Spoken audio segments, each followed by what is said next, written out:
4th of January, 1943.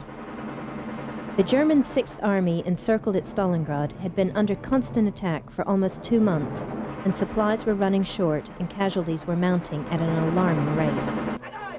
Soviet artillery was pounding the German positions without let-up, and the feared T-34 tanks were destroying the last of the German panzer.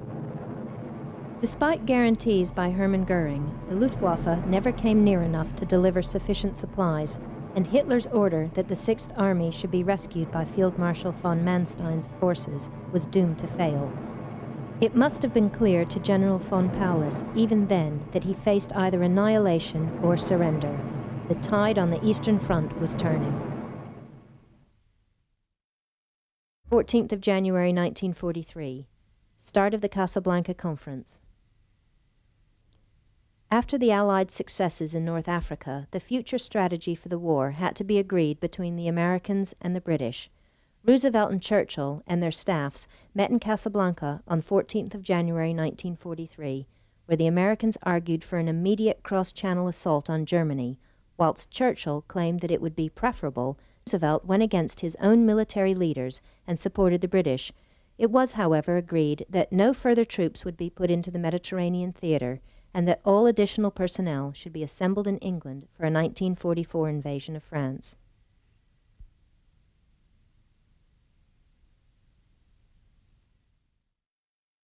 (16th of January, 1943). Leningrad fight. The siege of Leningrad lasted some 900 days from September 1941 through to January 1944. The Germans had cut all water and power supplies and were subjecting the population to a merciless air and artillery attack. The 3 million population was left to starve or freeze to death. But the people of the city refused to give up, establishing internal war industries and, more importantly, a supply line, the Road of Life, across the frozen Lake Ladoga. This vital link enabled supplies to be brought through and provided an important escape route for more than 500,000 people. 24th of January 1943. Last day of the Casablanca Conference.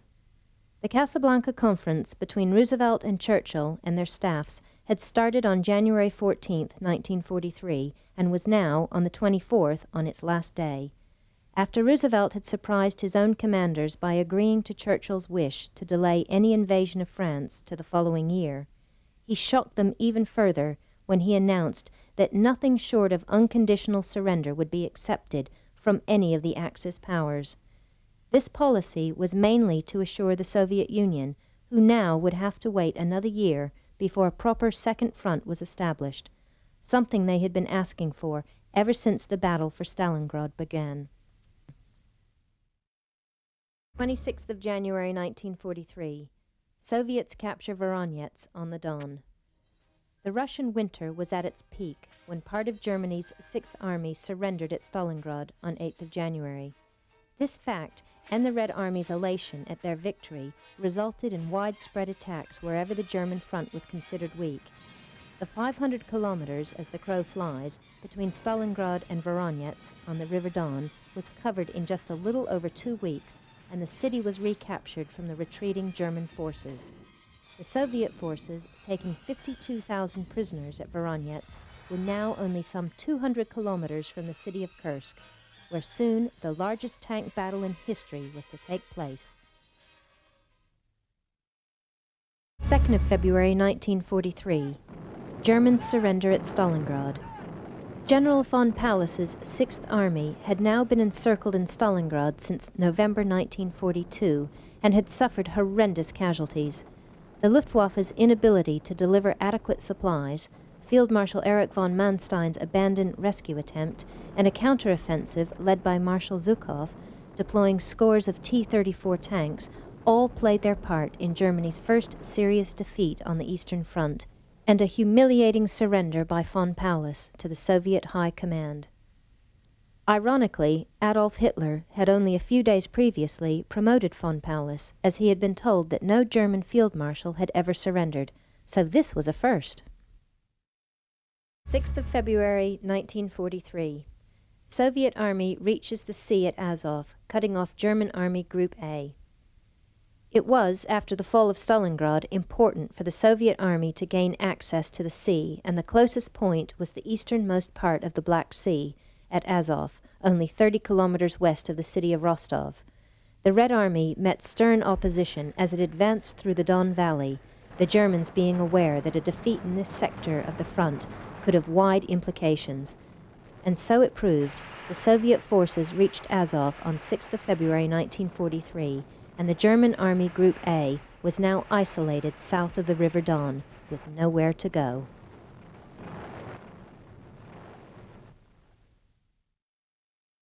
February 1943, U.S. forces secure Guadalcanal.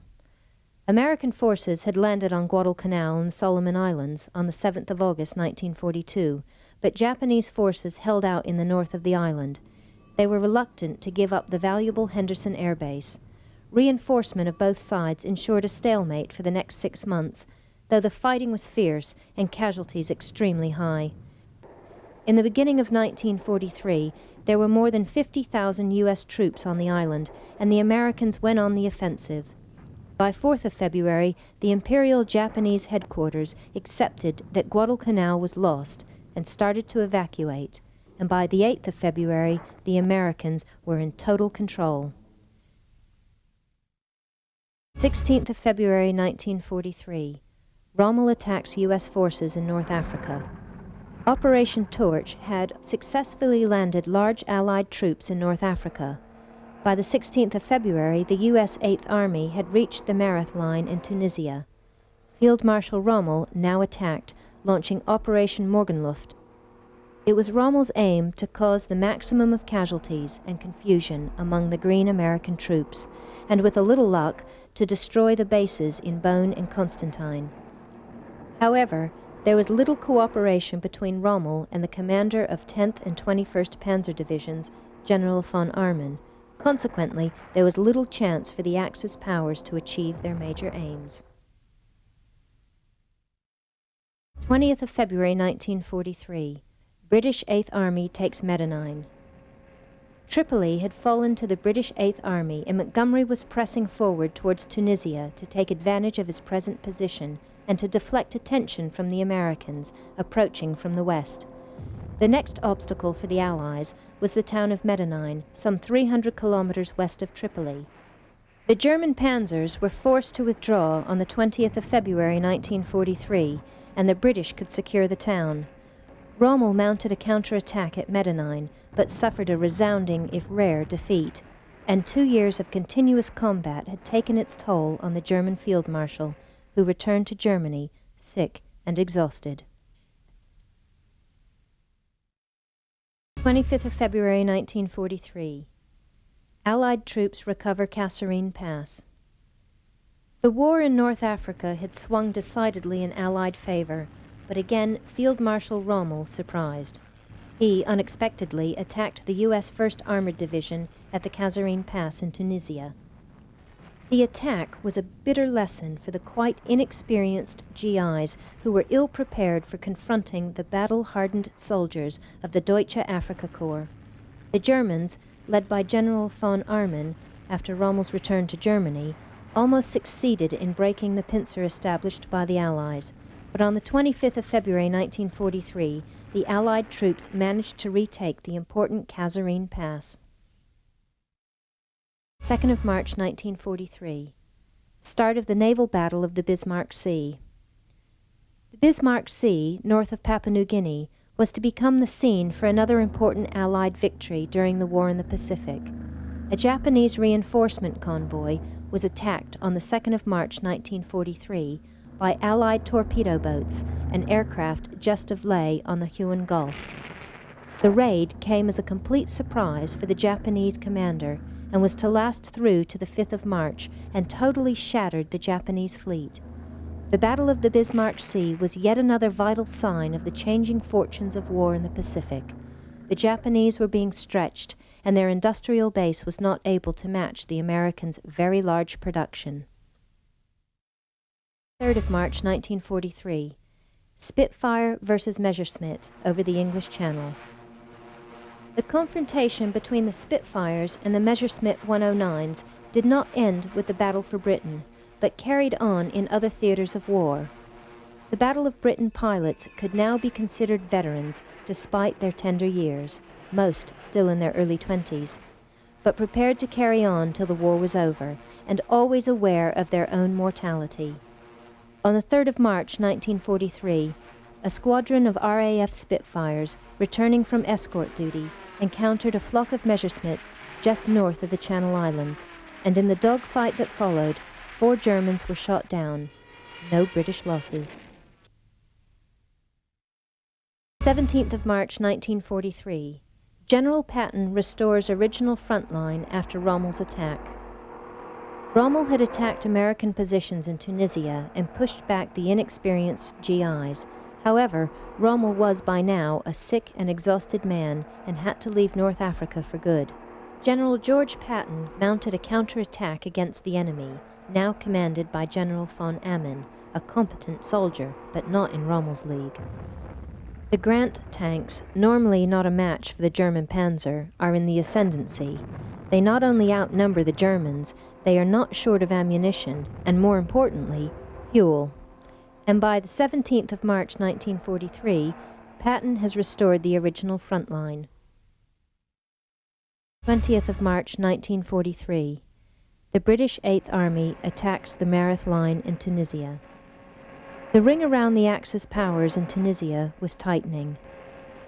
After a resounding defeat of one of Rommel's counterattacks at Medellin, Montgomery's Eighth Army had closed up to the powerful defenses at the Mareth Line. On the 20th of March, Montgomery opened his attack and sent a detachment to the south, thereby exposing the vulnerable right flank of the Mareth Line. With the German positions being under pressure on 2 fronts, they had to cede. In addition, they couldn't bring in reinforcements as the U.S. First Army had reopened their offensive in the west. The Desert Rats broke through the Mareth Line. The 18th of April 1943. Walrus rescues Spitfire pilot ditched in the English Channel. British fighter pilots that ran into trouble, either on bomber escort duty or patrolling the English Channel, often found that the only option open was to ditch in the sea, and constant patrols were flown to locate the survivors. Once located, a seaplane, normally a Walrus, was dispatched to pick up the unfortunate pilot. If you can possibly go in and help a mate, and this was a fellow Spitfire pilot, I couldn't leave him to die without trying to do something. If truth must be told, the rescues were not 100% altruistic. At the time, a new Spitfire cost approximately £2,000, whilst £20,000 was needed to train a pilot. 7th of May 1943. Tunis and Bizerte fall to the Allies. The German forces in North Africa was, in the beginning of May 1943, penned into an ever-narrowing bridgehead around Bizerte and the city of Tunis. Everything was prepared for the final effort to drive the Germans out of Tunisia and North Africa. The attack was launched on the 6th of May with a concentrated artillery barrage, followed by an engagement where the Germans had 13 depleted divisions to put up against 19 complete Allied divisions and 130 panzers to face 1,300 Allied tanks. Inevitably, on the 7th of May, Bizerte and Tunis fall, and the war in North Africa is almost over. 13th of May 1943. Tunisia falls. Allied forces had completely surrounded the Germans in Bizerte and Tunis by the 7th of May 1943. Some 250,000 German and Italian soldiers surrendered, and the German commander Armin was himself captured on the 12th of May. The titular head of all Axis forces in North Africa, the Italian Field Marshal Giovanni Mezze, was surrendered to New Zealand forces on the 13th of May, and General Alexander sent the following cable to Churchill. "Sir, it is my duty to report that the Tunisian campaign is over. All enemy resistance has ceased. We are masters of the North African shores." The Desert War was over. The 8th of June 1943. The convoy battles expand. The U-boat pressure on the North Atlantic convoys changed significantly during the first half of 1943. the losses in tonnage for January was 203,000, and by February they had risen to 359,000 tons, and March saw the loss of a staggering 627,000 tons. But the figures for April and May were 245,000 and 165,000 tons respectively, and the June figures were only 18,000 tons. The reasons for the flagging German success were several, but probably the most important was increased Allied air cover, added to experience gained with each new convoy. 13th of June 1943. Vergeltungswaffe, German for retaliation weapon, gave the initial to the V-1 rocket, the first guided missiles ever to be fired in anger. The Fieseler Fi-3 flew for the first time on Christmas Eve 1942, but heavy bomber raids on the site delayed further testing as the Germans had to relocate to East Prussia. But finally, and after losing many launch sites in France to further bomber attack, on the 13th of June, the first V-1 was fired against London. Within a fortnight, more than 2,000 V-1s had been launched, of which the majority reached England. Fortunately for England, not all reached their target, as fighters and anti-aircraft guns were able to destroy many in flight. The 5th of July 1943, start of the Battle of Kursk. The Battle of Kursk, the biggest land battle in history, started on the 5th of July 1943. The Red Army's fast drive west had created a salient around the city of Kursk, and the German High Command decided to attack from both the north and the south. The battle involved more than 2 million men, 3,000 tanks, 18,000 guns, and more than 5,000 aircraft, and had the personal attention of Adolf Hitler, who stated, "Victory at Kursk will be a beacon for the whole world." But the plans were known to the Russians, who took an early initiative, and the Germans never fully recovered. 6th of July 1943. B-17s operational in the Pacific. The B-17 had been deployed in anger in the Pacific for the first time during the Battle of the Midway, and had been largely successful in bomb runs against the Japanese fleet. The Flying Fortress had been developed in the 30s and had proven to be the most efficient bomber in the Allied arsenal. By the middle of 1943, the latest version was employed both in Europe and the Pacific theater and was, so far, the best armed, with 11.5 caliber machine guns, and carried more than 17,000 pounds of bombs, and benefited from an impressive 5,500 kilometer range. Others followed, but the B-17 was the benchmark all bombers had to be measured against. 8th of July 1943. Germans encounter problems at the Oral Salient.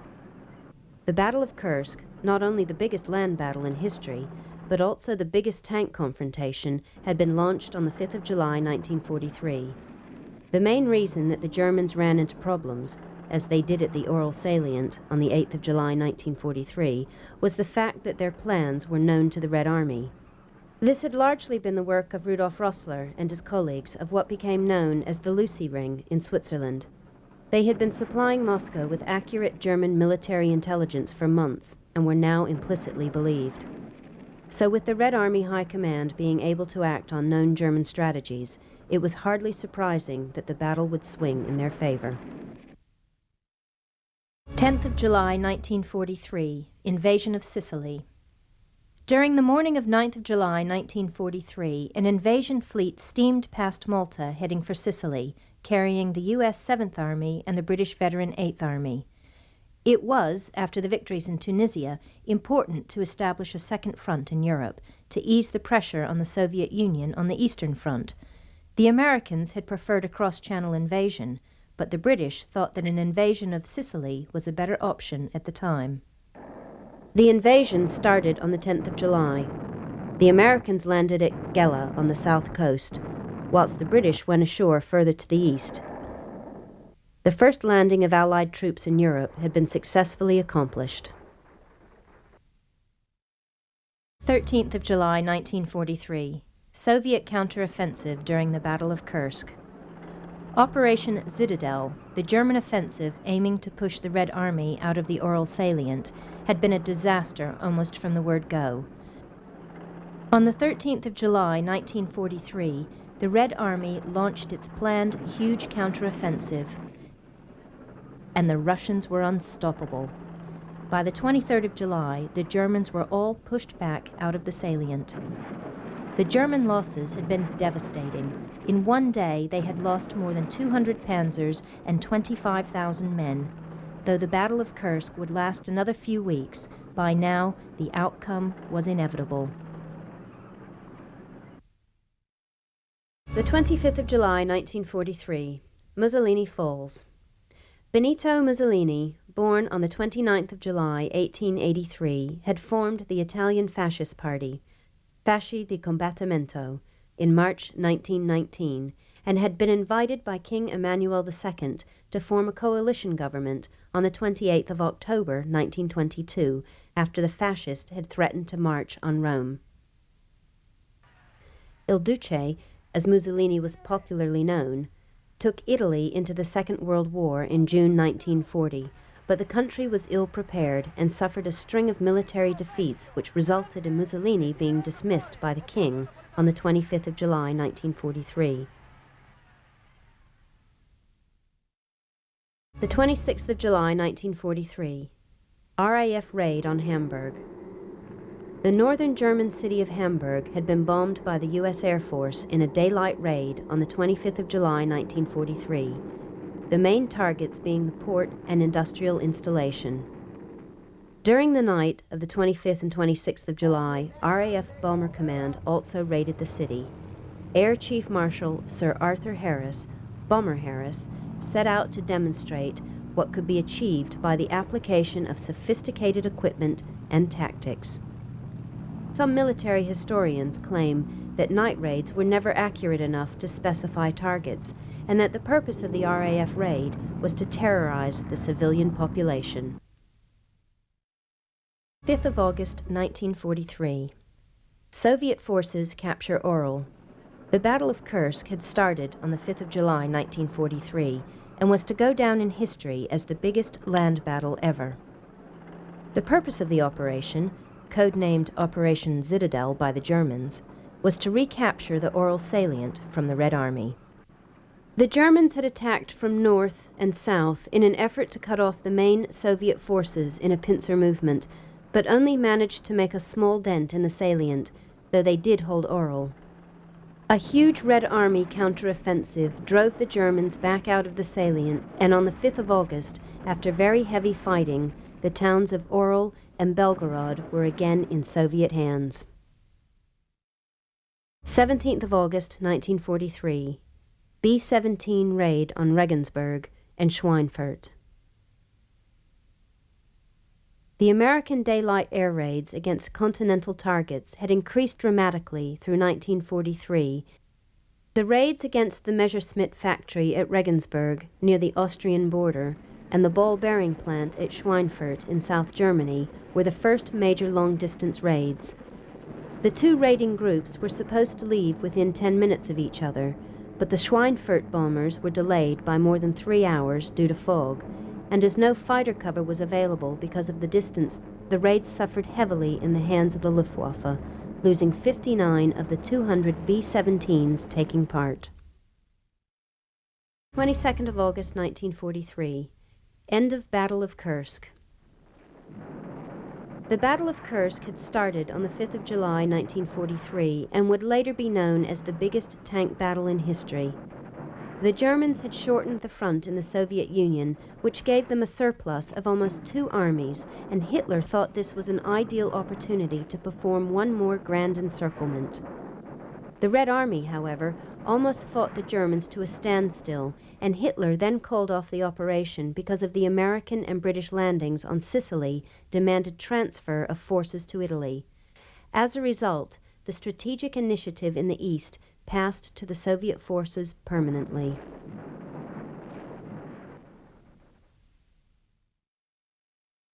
of August, 1943. Japanese evacuate New Georgia and other Solomon Islands. Japanese and Allied forces had fought fiercely over the strategically important Solomon Islands for most of the war, but now the Americans were slowly but surely gaining the upper hand.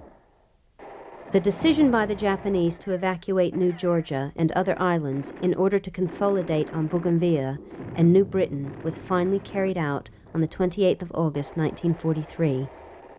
It was important for the Japanese to maintain a strong force here to prevent a two-pronged attack on the Philippines.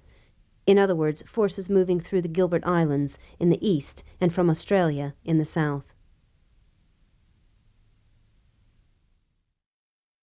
3rd of September 1943. Montgomery crosses the Strait of Messina. The American 7th Army and British 8th Army, commanded by Patton and Montgomery respectively, had invaded Sicily on the 10th of July 1943 and had gained total control of the island some 6 weeks later.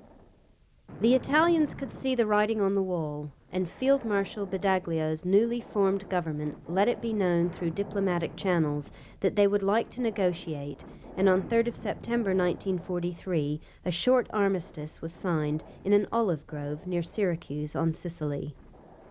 This was then an appropriate time for the British 8th Army to cross the Messina Strait to the toe of mainland Italy. 9th of September 1943. Allied forces land on mainland Italy at Salerno. The Italian government of the anti-fascist Marshal Badoglio had signed an armistice with the Allies in Syracuse on 3rd of September 1943, and on the 8th of September, Italy's surrender was announced. The Allies had indicated to the Badoglio government that they would make an early landing north of Rome, and that they would cooperate with Italian troops if they attacked nearby German units at the same time. Marshal Badoglio was then deeply surprised when the U.S. Fifth Army, commanded by Lieutenant General Mark Clark, stormed ashore in Salerno Bay, south of Naples, and nearly 250 kilometers short of Rome. 20th of September 1943. U.S. and British forces link up at Eboli. After the British 8th Army's crossing of the Strait of Messina, the American 5th Army's landing in Salerno Bay, and the British occupation of the port of Taranto, the plan was for these three forces to join up almost immediately. However, the German commander, Field Marshal Kesselring, had different ideas, and his brilliant and flexible defense blunted the Allied advances and all but stopped the progress up the Italian coast. The delay incurred was such that it wasn't until the 20th of September that British and American forces could finally join up near Eboli, and then only after intense fighting and heavy losses. 24th of September 1943. U.S. Fifth Army advances up through Italy. The U.S. Fifth Army, commanded by General Clark, began its general advance up through Italy on the 24th of September 1943. This campaign turned out to be a singular slug through bad terrain and mud and determined German opposition. At one point, 3 U.S. divisions plus an armored brigade were pinned down in a mountain pass by a mere 3 enemy battalions. Field Marshal Kesselring had also ordered the demolition of roads and bridges, further delaying the Americans, who had suffered some 5,000 casualties before reaching Naples, which incidentally turned out not to be defended. 25th of September 1943. Soviet Army liberates Smolensk. The Red Army's strength had increased massively since Operation Barbarossa in the summer of 1941. In the autumn of 43, the original 175 infantry divisions had grown to 513, and the armored brigades had risen from 78 to 290. Soviet military strength had tripled in only 2.5 years, despite enormous losses on the battlefield. Hardly surprisingly, the Soviet summer offensive had gone well, and by the autumn, the Donets Basin was within reach, and on the 25th of September, the city of Smolensk was liberated. 1st of October 1943. U.S. Fifth Army enters Naples. As the U.S. Fifth Army, commanded by General Clark, was fighting its way north, an American newspaper screamed in glaring headlines, "Naples today, Rome tomorrow." General Clark's forces had indeed made reasonably light of the German opposition, but nobody could claim that the Italian campaign was a walk in the park. Yes, the Germans had moved their main defense back some 20 miles, and when the Americans entered the city, they were largely unopposed. But reaching the strategically important Volturno River involved some fierce fighting. By the time the Allies had captured Naples, they had suffered heavy casualties, 7,000 British and 5,000 American, killed, lost, or wounded.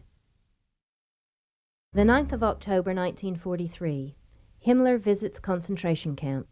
Heinrich Himmler had joined the National Socialist Party back in 1925 and had been chief of the early SS and later the Gestapo. As head of the German police forces from 1936 through to 1945, he was the man in charge of the extermination of Jews and the suppression of any opposition to the regime. Himmler took the Jewish problem seriously and worked arduously to assure the highest level of efficiency in the death camps, where he was a frequent visitor. The Gestapo leader was to be captured by the British Army in April 1945 and was scheduled to stand trial as a war criminal, but committed suicide shortly after his arrest. 12th of October 1943, Allied troops established front from the river Volturno to Termoli in Italy. The U.S. Fifth Army had reached the Volturno River north of Naples on the 7th of October 1943, where Field Marshal Kesselring had withdrawn to and established a new line of defense. By the 12th of October, General Mark W. Clark, commanding the U.S. Fifth Army, had together with the British established a fairly solid line across the Italian peninsula from the Volturno through to Termoli. The Germans and the Allies were, however, not only facing each other, but particularly inclement weather. Usually the winter rain started in this area in the beginning of November, but in 1943 it came a month early. 13th of October 1943, Italy declares war on Germany. It has been claimed with some justification that most Italians were reluctant partners in the alliance with Nazi Germany, and when Prime Minister General Pietro Badoglio surrendered to the Allies on the 8th of September 1943, he was largely supported by the country. But the unconditional surrender was only the first step. Just over a month later, on the 13th of October, the Badoglio administration declared war on Germany, in line with pledges made earlier, both to the Allies and the Italian people. At this time, the Italian government was also reorganized on a broader, more democratic basis, more in keeping with the new times. 18th of October 1943, Yugoslav partisans in the ascendancy against the Germans. Marshal Tito's partisans had won de facto control of part of Bosnia in 1942 and had formed a provisional government, the Council for National Liberation. The partisan government extended their activities against the Germans throughout 1943. They managed to build up a well-equipped army of more than 100,000 men and conquer more than 100,000 square kilometers of territory. In late 1943, British and American military missions joined the Liberation Army, and eventually they refused to recognize the authority of the government in exile. 22nd of October 1943, the Corsair in action over the Pacific. The American fighter bomber, the Corsair, was not originally ideally suited as a carrier-borne aircraft due to a number of design problems, predominantly poor visibility when landing and weak landing gear. However, the problems were eventually solved, and the Corsair went on to serve both the Royal Navy and the U.S. Navy well, proving itself an outstanding fighter as well as excellent in a ground attack role. Alongside the Grumman Hellcat, the Corsair helped the American carrier force to establish and maintain superiority over the Japanese in the Pacific from 1944 through to the end of the war. 1st of November 1943, U.S. Marines land on Bougainville. American advances in the strategically important Solomon Islands during 1943 had forced the Japanese to withdraw to Bougainville. An American landing on 1st of November 1943 then aimed to secure the island's harbors and airfields, which had serviced the Japanese operations in Guadalcanal. The landing in Empress Augusta Bay bypassed the main Japanese force and secured an important bridgehead against little opposition, and the Americans could start to build airstrips within 2 days. 2 Japanese attempts to counterattack on the 1st and 7th of November were successfully beaten off. 6th of November 1943, Soviet Army enters Kiev. After routing the Germans at the Battle of Kursk, the Soviet Army made steady progress on the Eastern Front throughout the latter half of 1943. In early November, the Ukrainian capital, Kiev, was the next target. 2 years previously, the Germans had taken some 600,000 prisoners here, and the occupation had cost at least 200,000 civilians their lives. On the 6th of November, the First Red Army forces enter the city against fierce opposition, fighting for virtually every street and every block, but inevitably the Germans are driven out and beyond the strategically important Dnieper River. 17th of November 1943, Soviet T-34 tanks against German Tigers. Interestingly, the early German tanks were not particularly powerful, but achieved their superiority through their audacious deployment. It was later in war that the mighty Tiger arrived on the battlefield, where on the Eastern Front it faced the Soviet T-34. It was, in fact, the superiority of the T-34 over current German panzers that initiated the hasty design and building program of the Tiger, and too hasty. Though a powerful weapon, its bulk made it difficult to maneuver, and it suffered frequent breakdowns, and despite the Tiger's ability to outshoot almost any Allied tank, it was still the T-34 that came out on top. The 18th of November 1943, RAF drops 350 4,000-pound bombs on Berlin. Both the American Air Force and the RAF had been mounting bombing raids against Germany itself since the Battle of Britain in the autumn of 1940. Whilst the U.S. Air Force Bomber Command mainly did daylight raid against specific and identifiable military targets, the RAF predominantly raided at night, particularly if no fighter escort was available. On the 18th of November 1943, the target for RAF Bomber Command was Berlin, and no less than 350 4,000-pound bombs were dropped on the German capital, part of a continuous attack that was to last through to May 1945. 22nd of November 1943, start of the Cairo Conference. President Franklin D. Roosevelt, Prime Minister Winston Churchill, and Generalissimo Chiang Kai-shek met in Cairo between 22nd and 26th of November 1943 to define the Allies' aims with respect to Japan. As the Soviet Union wasn't at the time at war with Japan, it was not represented at the conference. A few days later, on December 1st, the U.S. government released a joint statement signed by all the participants in which they declare their determination to pursue the war until Japan surrendered unconditionally. The signatories stated that their governments sought no territorial or other gain. 23rd of November 1943, U.S. Marines complete capture of Tarawa. The American attack on the Tarawa Atoll in Gilbert Islands had started on the 20th of November against a determined Japanese defense. The small island of Betio, in particular, saw some of the fiercest fighting during the Pacific War. The U.S. Marines were often fighting against an unseen enemy, as the Japanese defenders had dug themselves in and created underground fortifications, in addition to which they did appear to be willing to fight to the last man and bullet. On the 22nd of November, the Japanese did mount a counterattack, but the island was declared secure by General Smith the following day. There was only 17 Japanese left alive. 25th of November 1943, ball bearing factory in the Ruhr bombed. The German industrial heartland, particularly the Ruhr area, was an obvious and important target for Allied bombing raids on mainland Europe. The U.S. Bomber Command, stationed in England, had mounted a series of daylight raids that impacted seriously on German production of vital war material. The strike against the ball bearing factory in the Ruhr on the 25th of November 1943 was typical. Well-armed B-17s with little or no fighter cover, but flying in disciplined defensive formations, were entering German airspace with impunity and fending off fewer and fewer German Messerschmitt fighters.